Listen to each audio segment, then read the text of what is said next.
täna seista siin kuuse käsi käes.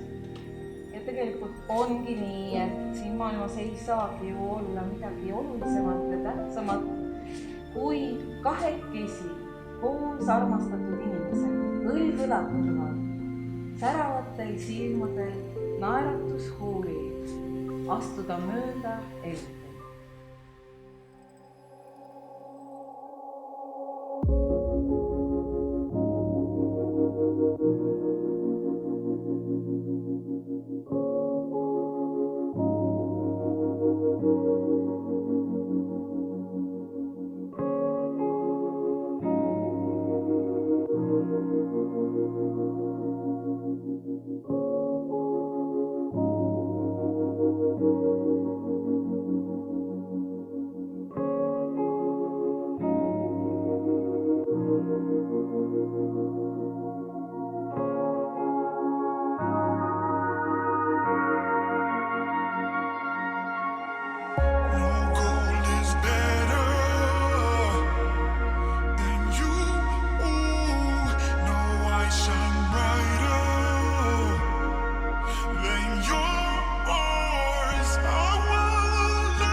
Armastus on üks eriline asi. Täna muideks, nii nagu vanasõna ütleb, et olete jõudnud abieluranda, sest te ei ole rannas. See ei ole sadam. Täna te sõitsite abielumerele. Abielumeri on täis tuult, laineid, siis on hea purjetada. Abielumeri on täis väikest armastust, siis on hea nautida. Te teie abielu täpselt selline, nagu teie ise seda tuult teete. Ja loodame, et teie elus ei ole kunagi tuulevaikust, sest siis ei saa mitte midagi. Ärge laske sellele juhtuda. Olgu teil hea elu. Palju õnne teile.